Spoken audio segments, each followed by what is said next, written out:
Thank you, everyone. I'm excited to start our next session. So often today in the news, we're hearing about flooding or experiencing in our own communities. We're hearing about extreme heat, wildfires, so many of these things occurring with climate change and threatening our communities. I want to first just start out, how many people think they're doing work right now or on climate change or environmental justice? Oh, this is good. You're in the right place then. I think we believe that NNIP partners do have a critical role to play in addressing climate change and promoting environmental justice in their communities. You all have extensive data expertise and deep connections with stakeholders across many different domains. And we think that you can help assess climate risk and resilience and collaborate with community groups, government, and philanthropy on solutions to move us forward. And I'm thrilled that all of you many of you are working on climate change already, but I think the purpose of the session is also to understand how much these issues intersect with housing, with childcare, with food security, environmental conditions, and education, everything in your community. My colleague Sarah, who will introduce in a moment, has worked on a toolkit to help our own community at the Urban Institute understand how the issues we work on, whether it's housing or education or taxes, relate to climate change, and understand how we can apply that climate lens to our own work. So I'm excited to introduce Sarah Matarnahan, who heads our Climate and Communities Practice Area in the Metropolitan Housing and Community Center. Her research focuses on climate change and resilience, immigrant inclusion and integration, and urbanization and international development. And she is overseeing the evaluation of the Rockefeller Foundation's 100 Resilient Cities Network. And I'll let her take it from there.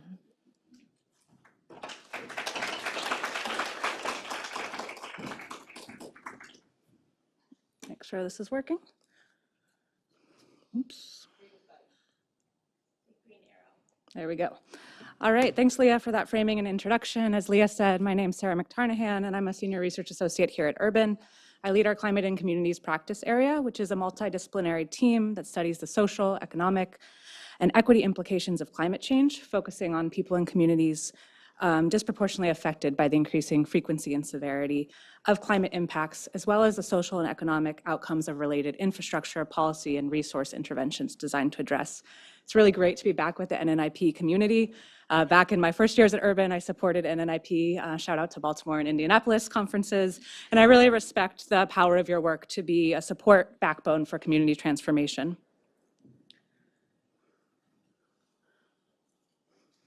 A little lag here.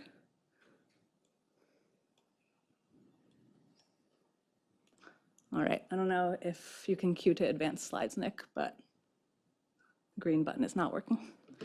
Anyways, our goal for today is to make the case for NNIP partners to integrate climate and environmental justice into your work. As Leah let you in on a secret, we're doing very much that same work internally here at Urban. This isn't about asking you to become environmental scientists overnight, but rather to think about the intersections, explore new data, and build partnerships to ensure that climate and environmental justice is thoughtfully integrated and considered in your work. And there's a critical role for organizations at the local level to do this, as people's homes, neighborhoods, and cities are where the connection between climate and well-being issues are integrated and experienced most directly. So my role is to provide a brief overview of climate and environmental justice, turn to my colleague Ann Junod, who'll be beaming in from the Pacific Northwest to share about the role and use of data, turn it over to Noah to reflect on some experiences in Detroit, doing projects that integrate these things, and then turn it to you to think about how you might consider these intersections in your own work. So let's get into it. We frame this presentation around environmental and climate justice because we want to acknowledge a long history of environmental pollution and racism in our cities that has resulted in communities dealing with toxic hazards for decades, but also to consider the dynamic urgency of these issues in the context of a warming planet. And if you can go 2 slides forward, this is also big green, up, wrong green, there we go. Awesome, so what's at stake? We're living in a different area. The IPCC released their sixth assessment report earlier this year, stating that nothing less than a concerted global effort to curb emissions and proactively adapt could stave off the most disastrous consequences. But the impacts are already here. In many places, this translates to, quote, unprecedented extreme events nearly every year. We can look to wildfires in the West, extreme heat and cold in Texas, and hurricanes throughout the Gulf and up the eastern seaboard as examples. These events are leading to more illness, death, loss of livelihood, and savings, and are not experienced equally. Those with more resources and ability to use agency in their choice to retrofit, move, or otherwise protect themselves from hazards will likely be safe from these events, while other individuals and communities left defenseless if we don't take action. This means that climate change in many ways is fighting against so many of the other efforts to advance equity, upward mobility, and racial justice across the country. But it's not all bad news. Adapting to our changing climate requires a complete reimagining of our physical, economic, and social infrastructure, systems, and investments, which is an opportunity not only to defend all populations against these hazards, but to redress patterns of exclusion, disinvestment, in BIPOC, immigrant, and low-income communities. And we need data and engagement and lived experience of community members to guide those investments. So I wanted to ground this conversation in some key terms and concepts. For some of you, this might be very basic, so please forgive me.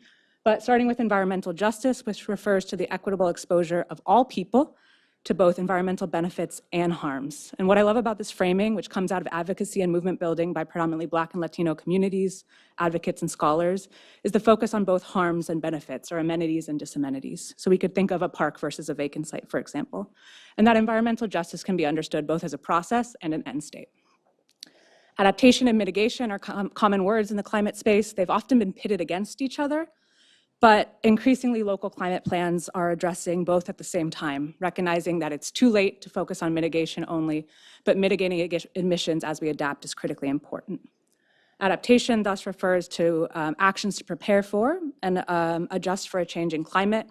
We can think about a neighborhood cooling center as a resource during a heat wave, or raising homes to avoid flooding. These are kind of basic adaptive activities. Mitigation is kind of referring to limiting the pace of climate change itself by reducing greenhouse gas emissions through electrification or other means such as reducing urban sprawl. I like to think of resilience kind of at the center of these two concepts.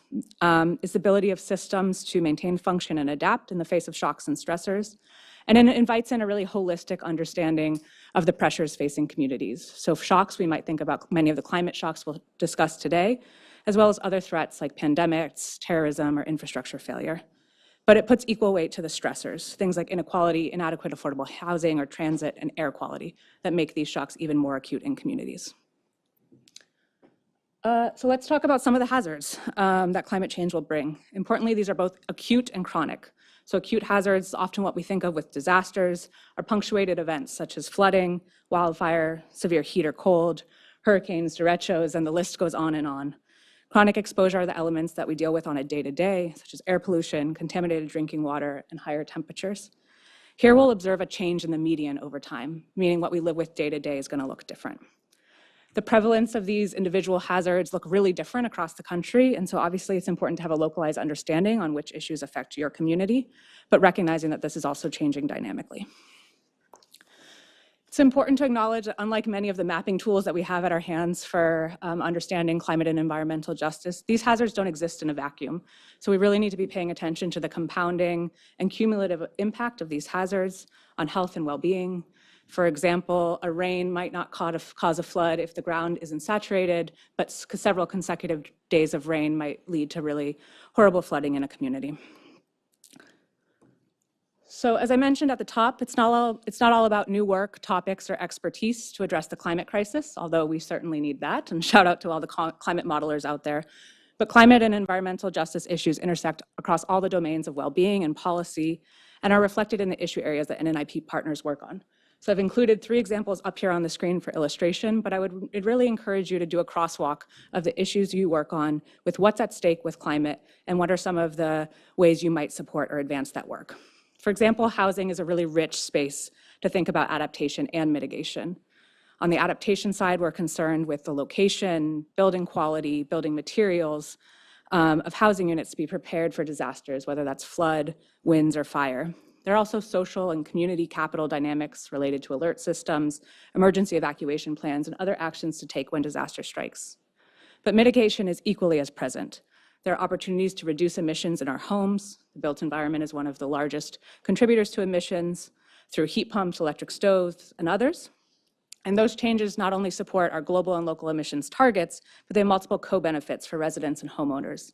Electrification can reduce utility costs, especially in the face of gas shortages and rising prices, helping to address the affordable housing crisis and utility burden. Those environments are healthier as well. There's been so much important research recently about the impact of gas stoves on indoor air quality, revealing the negative health impacts, especially for children and elderly.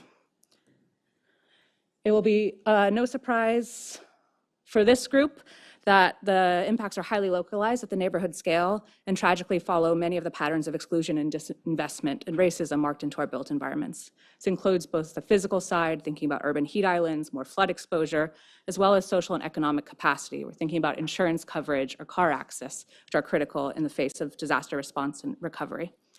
It's essential that our adaptation actions don't further these disadvantages, and maladaptation has kind of entered the stage as a word to describe that concern. So infrastructure interventions like seawalls can often be guilty of this, where they protect one part of a city but may push more water into other neighborhoods. So we would need a whole presentation to go over the dynamic and changing federal landscape on climate, but I wanted to highlight a few major pieces of legislation and governance. So the IIJA and Inflation Reduction Act provide unprecedented levels of federal spending on climate, especially for mitigation. And while the Infrastructure Act only earmarks a small portion for resilience, if we think about all of the investment in roads, bridges, tunnels, transit infrastructure, the opportunity to make sure those are prepared for the 21st century climate hazards, to me, mean that bill has the potential to be $1.2 trillion for resilience. Justice 40 initiative from the White House mandates that federal agencies direct at least 40% of the benefits of many of these investments to communities defined as frontline or underserved. Here, I think there's a really important role for organizations like yourself to support with accountability and enforcement mechanisms, which are still very nascent for this initiative. And finally, just what we're hearing from the feds. I spent the week at the National Adaptation Forum, and there were several federal agencies represented, basically screaming for help from state and local level. They're designing new programs, and there's a plethora of public comments out right now, such as HUD's Green and Resilient Housing Program and the Environmental Justice Screening Tool. They're looking for insights for local partners. But more importantly, perhaps, as they're pressed to push money out, they need to help to ensure that communities that might not have the capacity for grant writing, for responding to all these opportunities, can do so. They're very well aware that the pressure to spend quickly could actually aggravate some of the equity concerns. So just to close, despite all the activity and celebration at the federal level, climate work in the United States has been by far and away a story of local innovation, action, and engagement. So I just wanted to lift that up with some examples. I want to turn it over now to my colleague Ann Junod to cover some of what you do on a day-to-day basis, which is data for climate and environmental justice issues and how we might think of that at the local level. Thank you. Ann, over to you. Thanks so much, Sarah. Hi, everyone. My name is Ann Junod, and I am a research associate and environmental social scientist here at Urban. And I'm very excited to chat a little bit more about the power of environmental and climate data and how data can be harnessed to understand and address some of these very weighty equity issues that Sarah has been discussing. So I'll go ahead and advance the slide here. So I know many of you work with data all the time. And just as is the case with any other planning or investment decision, understanding the data behind the environmental and climate contexts in our communities is increasingly necessary to planning for resilience and planning for sustainability, and especially doing so in a way that prioritizes social and racial equity. So in our communities, as we face growing climate-related issues like rising heat, increased severe weather and storm events, as well as ongoing environmental issues like pollution and worsening air quality. Data on these types of issues and their impacts is really needed for planning and prioritizing investments, for targeting specific populations or neighborhoods that might face undue exposure to some of these hazards, and for developing targeted investments and initiatives to address them.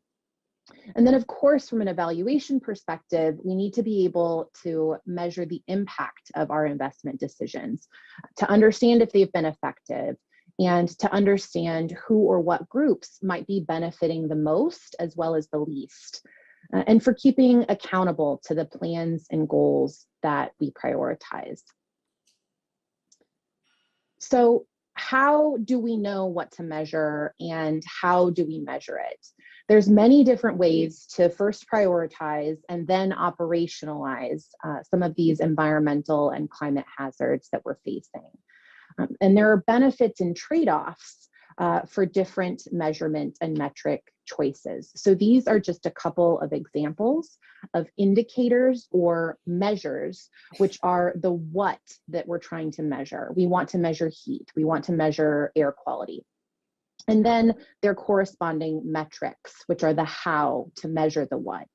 So when measuring heat, for example, if rising temperatures are an issue in your community, you could consider using NASA data that's publicly available to look at the number of days annually that are in the 90th percentile or higher for temperatures in your area, and then look at those trend lines.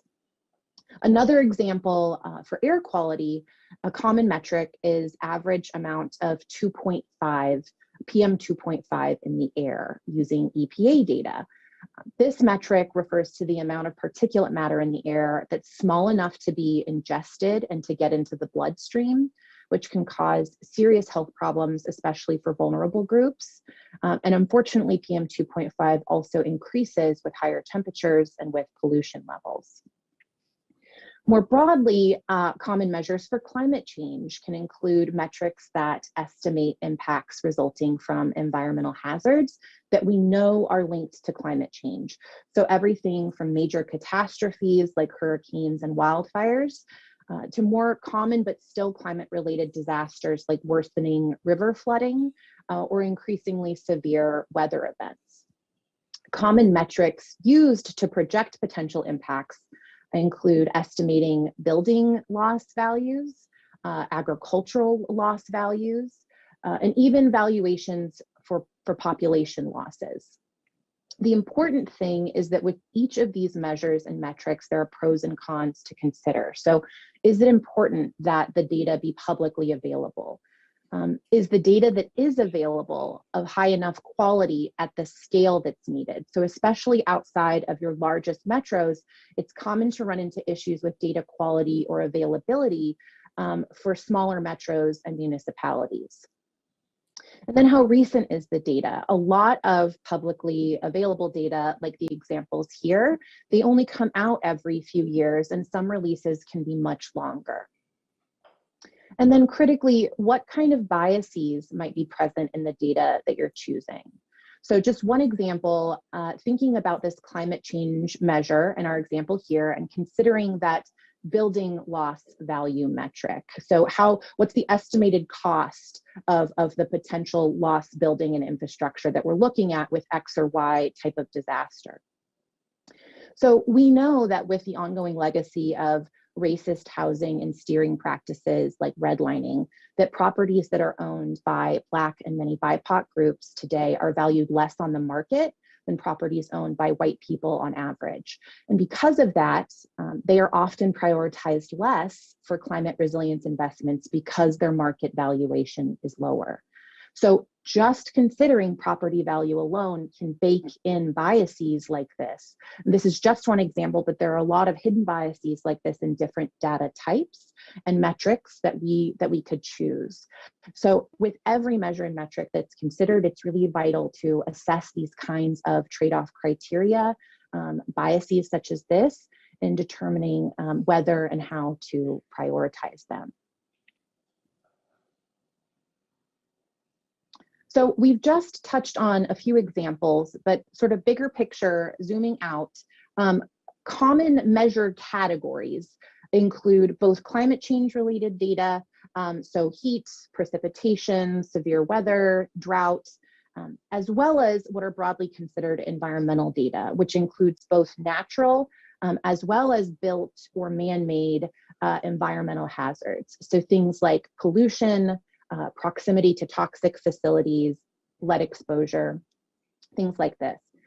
But it's not enough to just measure these climate and environmental risks. It's vital to also measure different vulnerabilities or exposures in your community, because we know that even with the same, perhaps objective level of risk, that those risks will impact more vulnerable groups much worse than less vulnerable groups. And so, the social and health vulnerability type of data, these data types and measures are likely much more familiar to many of you, looking at sociodemographic and health data, for example. So I won't delve too deeply here, but I will plug a little teaser that we'll be hearing in a moment from our partner spotlight with Noah from Data Driven Detroit about some very good examples about how these climate and environmental measures were married with vulnerability and exposure data to understand a much fuller picture of community climate and environmental risk. So an important note here about scale of data and how that can play out at the community and neighborhood level. So a lot of the data that you'll find is only available at the census tract level. Tract level can be fine for some types of communities in some places. A tract is usually around 4,000 people, but it can be as high as 8,000. And it is in more densely populated areas, tract sizes are spatially smaller because there's more people in a smaller area. And so this smaller tract size could be just fine for some of the types of data that we're considering. Precipitation or heat, for example, might not be that different at these smaller scales. But this might not be the case in other metro areas that are less dense, or in less dense areas overall, where tracts can be much larger spatially. So it's really important to consider both the scale of the data that's available and the scale of the geographic unit for your region. You can see too here that in the example to the right, which is from Cleveland, Ohio, which shows both tracts and block groups in the blue there, that finer block level scale could be very valuable for assessing environmental and climate risks that might have a much greater geographic sensitivity, maybe like proximity to toxic release infrastructure, for example. It would be very important to try to assess data like this at those much finer scales. And overall, to really just consider the data quality more broadly for data that's only available at the tract level, and especially for larger geographies. These are just some examples of common environmental and climate change related measures and metrics, some that we've already talked about, that are available at the block level versus only available at the tract level. So I won't go into these too deeply. We have air and pollution measures, we have carcinogen measures, we have some climate measures, but you could think about in your community, depending on what data are available, what type of data would be most important for you to consider, for you to visualize and assess. What trade-offs might you have to consider if data aren't available at the finest of scale that make the most sense for your community?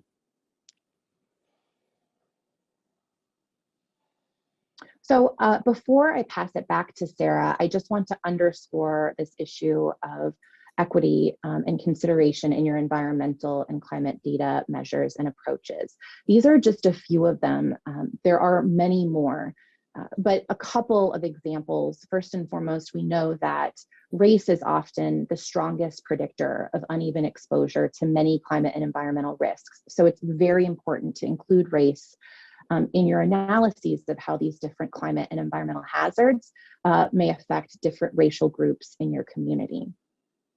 We also know that older adults and very young children are much more vulnerable to negative health impacts from climate and environmental risks, and that some groups are much harder to reach with resources and supports, especially folks that might not speak English, and immigrant and refugee populations, for example. We also know that some groups usually have much worse outcomes when they do experience climate and environmental exposures and harms. People with disabilities, people with low incomes, and people with existing physical and mental health challenges, for example. And then, of course, for many people, there's often intersectionality across many of these domains that really needs to be considered in how we prioritize and measure some of these climate and environmental risks. So that's all I have for today. I'm happy to chat further and take any questions, and I will pass it back to Sarah. Thank you all so much.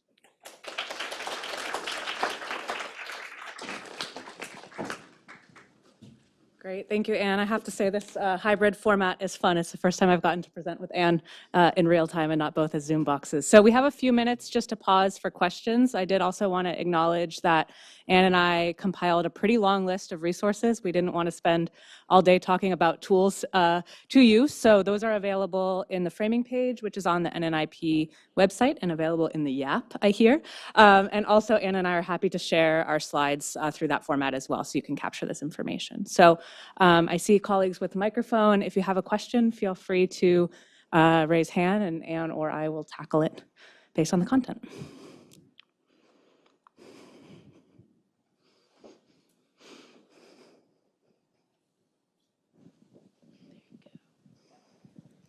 This is fantastic. I appreciate this entire conversation and love your framing. The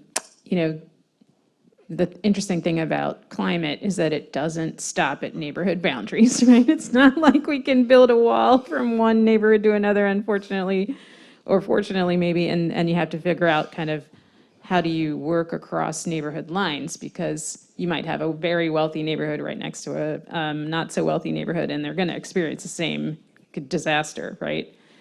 And so I really appreciate the data that you mentioned at the scales. So I did not realize that we can get air quality at such a small scale, which note to Baltimore staff, we're going to be looking at these because we've been trying to figure out how to do that.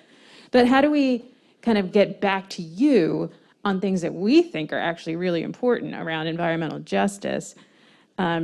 So unfortunately, we have tons of vacant and abandoned property, and that should be an environmental justice issue because those houses are going to fall down, and they have fallen down.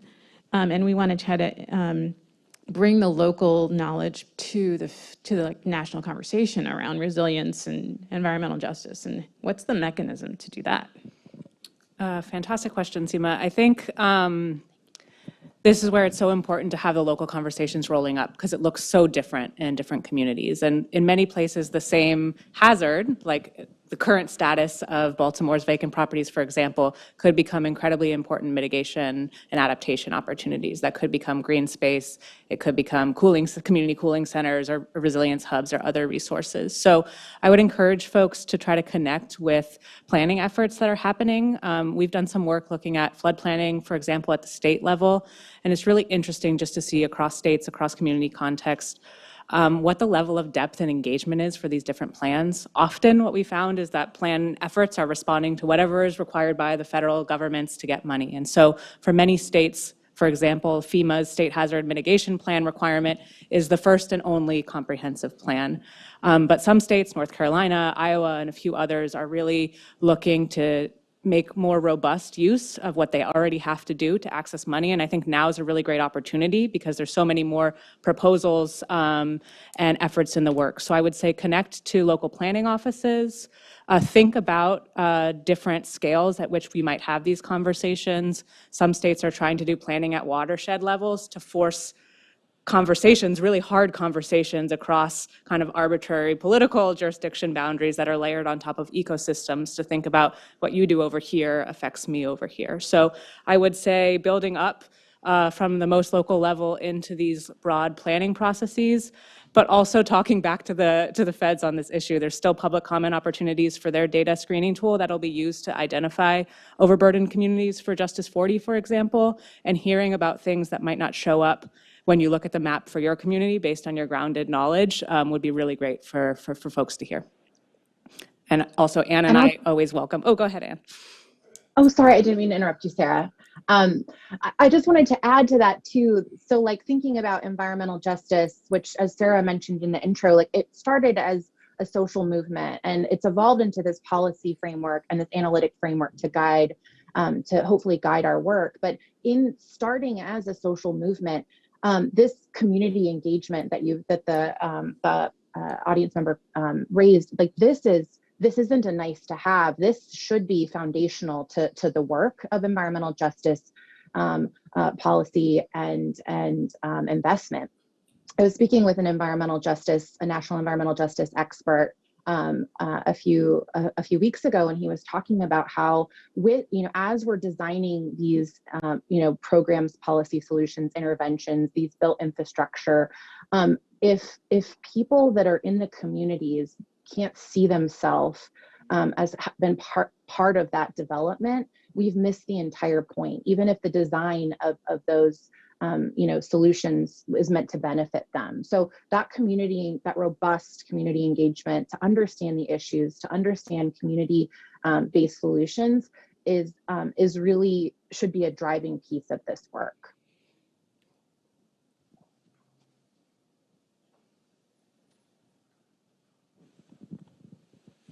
Thank you. Good morning, everyone. James Neal from IMLS here in Washington, D.C.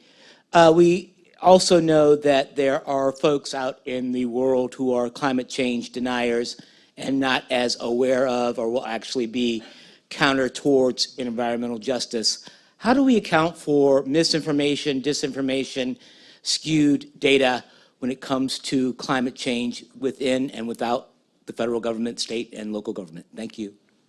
Great question. I think the answer to that question a few years ago would have looked really different than it does now, because we missed the window to avoid these climate hazards, and we're experiencing them today. And we still have opportunity to mitigate further, to try to intersect. But I think the best response to that is just that talking about what people are experiencing in their communities. Hey, I've never seen the water that high before. Wow, it doesn't usually snow in Texas. Those are evidence of climate change on the ground, and those become the data points. And so I think just that's a way to kind of depoliticize the conversation, maybe to then re-engage on the political side of this. But I think that climate change denial window in many ways is past because of the effects that we're experiencing on the ground across the country. And I don't know if there's any nuance you would add there. Yeah, that's a great question, and one of the weightiest. And we know that, from social psychology, one of the greatest predictors of whether or not somebody will, affirm that anthropogenic climate change is happening is their political affiliation. And unfortunately, as we all know, this is an issue that has become very politicized, and we know that it isn't. This affects everybody, and the tragedy is that it affects people differently. And so, as Sarah was noting, it's so important to depoliticize this issue as much as possible. And also, we know that from a social psychology, that one of the greatest motivations for people in acting on an input and taking action for something is to make it personal and concrete. And so, as Sarah was saying, like the example of, the river is higher, or we're getting more rain than we used to be getting. Making the examples, the issues that are related to climate and environment personal to folks, so they can see it in their lives, they can see changes in their lives over time in their communities and their neighborhoods, and to make it concrete. We still have, unfortunately, there seems to be this is, anecdotal, but there seems to be this understanding of climate change as sea level rise. Oh, climate change means sea level rise. And it's like, well, a lot of people in the middle of the country might be able to then say, well, this isn't an issue that's affecting me. That's a very abstract and incorrect way of obviously conceptualizing a lot of these issues. So we want to make it less abstract, more personally relevant, and point to how it's affecting people in their communities directly. Great, thank you. In the spirit of making it more correct, I want to cede the floor to Noah from Data Driven Detroit, whose work I've really been inspired by, to share some examples of this in practice. So Noah, over to you.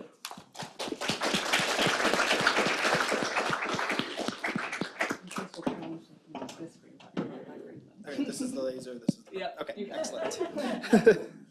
All right. Good morning, everyone. So, as Sarah and Ann mentioned, I am going to go ahead and just give a quick spotlight. The timing of this panel is actually really fortuitous because we are close in Detroit to wrapping up a several years long project to do a climate vulnerability analysis of our city. And so I'm going to just talk a little bit about what kind of got us to the point of actually even saying yes to this project, because climate and environmental data is not normally one of the areas that D3 operates in. And it's also like just give you a bit of a framework for how we went about doing this analysis.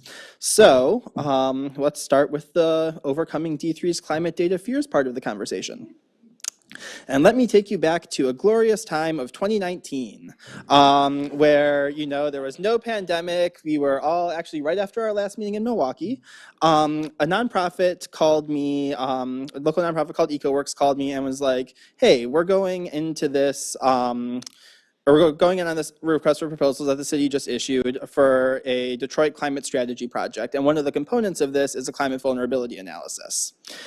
My initial response was basically what I just told you all a moment ago. D3 doesn't really do that much environmental data, and part of why I included this helpful little idealistic graphic from 2019, in addition to, you know, casting us in a much more pastoral, innocent time, is because if you look at the bottom here at that little environmental pipe, you'll note that it is not really connected into D3's data reservoir.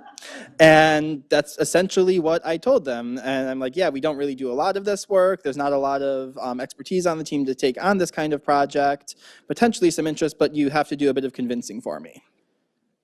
So there we go. So how did I get to yes? First off, one of the things that was really helpful in taking on the project was that there was a lot of other expertise on the project team. The RFP from the city had included lots of very frightening words like wedge analysis and things that I did not want to touch with a 10-foot pole. But there were other people on the project team who would handle that and then could also lend some of their expertise to us as we kind of learned about this as well. And climate change was definitely becoming an issue of growing importance to our community. Detroit might not necessarily seem like a city that is at, you know, risk for a lot of climate-related impacts. We're northern, so temperatures aren't going to be quite as frightening. We have the Great Lakes, no real risk from water or drought issues, and there's just not a lot there. But we've also had several 500-year rain events in the past 10 years that have overwhelmed the combined sewer system and flooded basements of tens of thousands of residents across the city. So it's been a really big issue that was really starting to elevate over the past few years. And then the project team also proposed a really community-centered approach. They wanted to have an engagement or a community equity action council, I think was the term they used, but basically a community advisory group that would help guide all elements of this Detroit climate strategy, including the climate vulnerability analysis. So we would be able to make sure that what we were doing was rooted in resident need.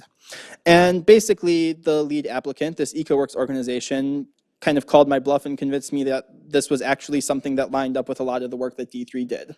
He said that, you know, I think this is like small data area analysis, and I was like, okay, I guess you're right. Let's give it a shot. So that's how we got into this project. And I'm very glad that we did. So once we said yes, the next step was how do we implement this in a way that makes sense for D3? We were helped in some ways by the fact that the city had identified 3 dimensions of data that they were kind of looking for us to collect and analyze. The first was exposure, kind of what Anne was talking about around like the physical exposure to environmental hazards, AKA not the normal data that D3 works with. The second element was sensitivity. So this being defined more as the vulnerability of people living in an area to experiencing specific climate hazards. And this is very much, as we had come to learn, the normal data that D3 works with on a regularly. And then the third component was adaptive capacity, which ended up being a really interesting one to try and think through. But it was how can, like the ability of people in an area to be able to access resources or supports if some sort of adverse climate event happens. So those were the 3 sort of elements and frames that anchored the rest of the project for us. And our first step was to brainstorm. I apologize that I don't have a lot of really good visuals for this part. A lot of this happened like in early 2020 and it was all Zoom. And so the normal pictures we would like to have of like people in meetings, having fun, putting up Post-it notes. Did not happen. So instead, we brainstormed over Zoom, and the idea for this was to convene the project team, get all of that expertise that was on the team in the room, and just start brainstorming ideas for information that we could collect across each of these 3 dimensions, kind of matching the data that we have and that we knew was available to the questions that people wanted to ask. So this was actually really interesting because it caused us to look at a lot of our data sources through sort of like new lenses and just different perspectives. And so, for example, when we were looking at adaptive capacity, we started looking at things like vacancy rates. If a neighborhood has a higher vacancy rate, that might mean there's less opportunities for people to be connected to their neighbors. They might be more vulnerable in case a climate incident happens, and then they would be less able to adapt. So it ended up being like a lot of the data sources that we're working with were still relevant for this project. We just had to look at them in new and different ways. Let's see. So after we brainstormed, we then prioritized. We went through 2 rounds of prioritization actually to try and get a sense of like what indicators. So the brainstorming was just get everything on the table, and then we wanted to understand from both the experts and from the community what elements or what indicators were most relevant to what they were experiencing. So we created a survey. There was a bit of a more technical one that was directed towards like the experts on the project team and City of Detroit staff. And then there was a bit more of a layman's survey for just community members and members of the Climate Equity Action Council. And both of those then weighed in and kind of helped us just identify like, out of all of the factors that are listed here, which ones are most relevant to your knowledge and to your knowledge of your own experience in your community. From there, we identified some indicators to pursue. I think I had set a completely arbitrary number of 25 indicators based on the project's budget. And so we kind of looked at the survey results, identified which ones people were, which ones people thought were very important. We scored them. And then there were certain situations where we actually decided to exclude it based on some of the conversations we had with the community. So for example, people were really interested in understanding green and stormwater project locations, but thought that there were a lot of other factors that might lead to whether an area was selected for a project, and so that might not be the most representative indicator citywide. And so we tried wherever possible to take those perspectives into account. After that, we did a statistical testing process to try and basically do multivariate regressions to identify if any of these indicators that we had included and that had been prioritized were skewing the indices in any way. And we were very transparent about this with the project team and with the community so that they understood what exactly was going on. So like if an indicator that the community really prioritized was excluded for some reason, we would be able to explain to them exactly why that was, and there wouldn't be any hard feelings for that. And then we calculated the indices, basically putting them into z-scores. So this map is showing the exposure. So this is across all of the different physical exposure related indicators for Detroit. So factors of heat, air, water exposure, all kind of merged into one. And you can see that it looks like Northwest Detroit is definitely probably going to be the least exposed area of the city, which actually does line up with what you would expect in practice. A lot of the flooding tends to happen much closer to the river, and the air pollution and heat events are definitely the worst in the more industrial southwest area of the city. And then we do step 6, which is basically where we're at right now. The delightful, simple, not so simple task of communicating z-scores to a broad audience while also not offending anybody by using a 0 to 100 score. So in the whole step 1, do the thing, step 2, ... step 3, profit, we're definitely still in that ... part of figuring out the best strategies for doing that. But we have some ideas and are hoping to be able to release something hopefully by the end of the year. And then step 7, profit, or get the data out there.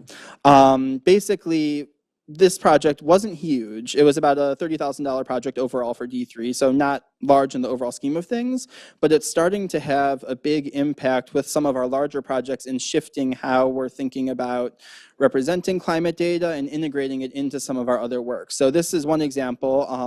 We're working right now on drafting a section of climate data for our housing information portal, which is the tool that we provide for community development organizations.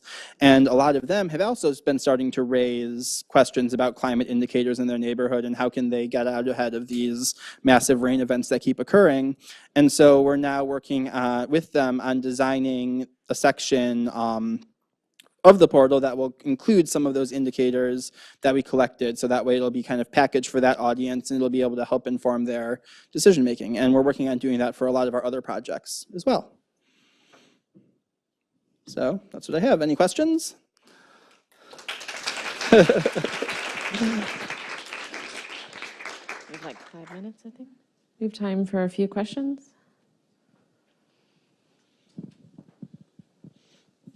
I don't know if it's a question or comment, it's just a thought. I'm not an expert in this area at all. It's very distant from what we're doing. But as Seema mentioned earlier, there's no borders between communities or neighborhoods or streets or anything, which adds to communities being more vulnerable than others because mitigation adds to housing cost, and that makes them more vulnerable to air pollution, for example. If they cannot afford to mitigate or have air filters in their housing, they are more vulnerable and makes them more sensitive. So how do we capture that in the data? Maybe surveys which communities suffer more in the sensitivity area or something, because I don't think even cities care about people who live outside their city border, or although the air flows and no one see it, but the city just cares about their residents. So I think it's a local government kind of obligation to care about collecting this data from residents who's more vulnerable than who has mitigation plans in their housing units, things like, I don't know. Definitely. And I can speak a little bit to that because there were definitely some, so you can see Detroit is uniquely set up in that we actually have two little donut cities that are separate cities, separate municipalities, very much integrated with the physical fabric. The climate factors that we're identifying in this analysis don't stop at that little donut. Like they go in there. The challenge around some of this is, well, one, the client on this specific project was the city, so that was our scope. We tried wherever possible to design the methodology in a way that it could be expanded once additional data comes in. And then the other challenge was that some of the data sources, like some of the more novel data sources that we were able to use, were only really city sources in some way. So we used calls or submissions to the city's 311 app to try and like be a proxy for like their connectedness or their willingness to engage with the city and receive services in that way. So obviously that data is not going to be available outside of the city, but other data could be. So yeah.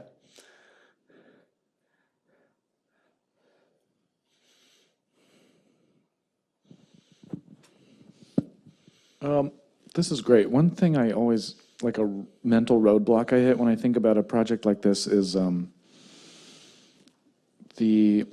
okay, so you can create this kind of bulleted list of these things seem to put people at greater risk of XYZ happening. But in other words, like there are racial and socioeconomic inequities in how people are impacted or can respond to climate change. But I never know like where to go next, like how much, I mean, it makes sense you can Z-score it all and like squish it together into an index, and I love that. And it's a good first step, but I get blocked where I'm like, how much does race matter in terms of impact from an event? And so like, how can you weight these different things in an index? And not that you need to have an answer to that, but that's just like where my mind goes. I'm like, I don't know.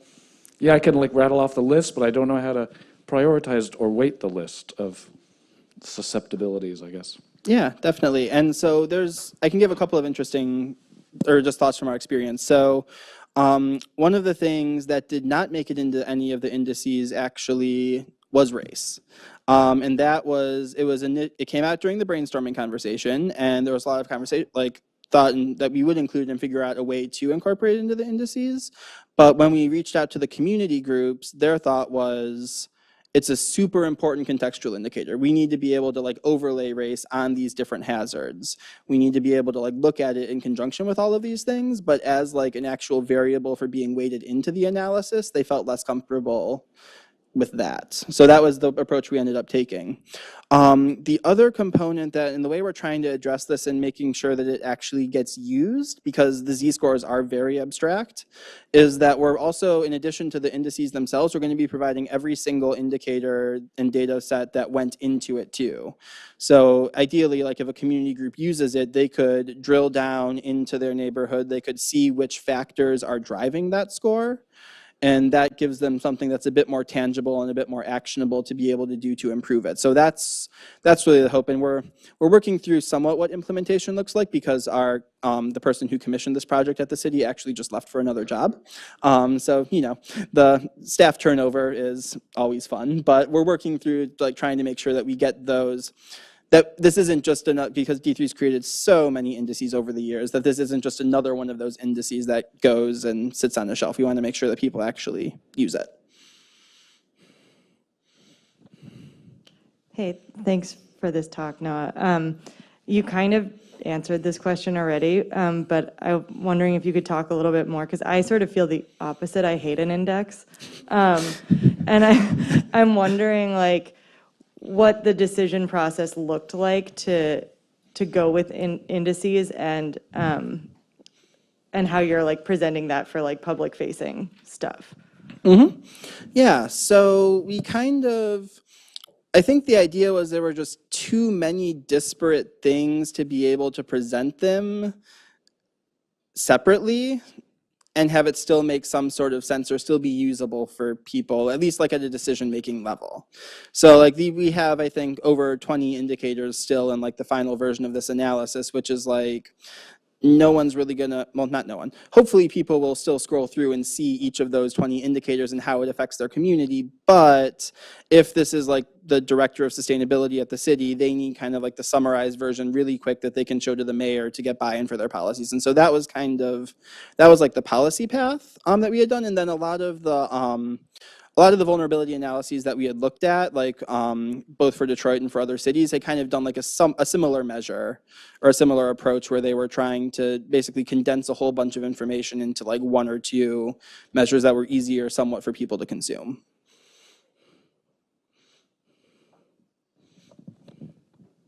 Hi. Real quick, this might fit better with airing of grievances, but we've been involved in a multi-year conversation in Pittsburgh around UN Sustainable Development Goals and trying to like shoehorn indicators in. And I wish one of you would come and take over that role in that project. I really think like it's nice to have the community conversations, but when you have this external framework that you're trying to squeeze everything into, is frustrating as hell.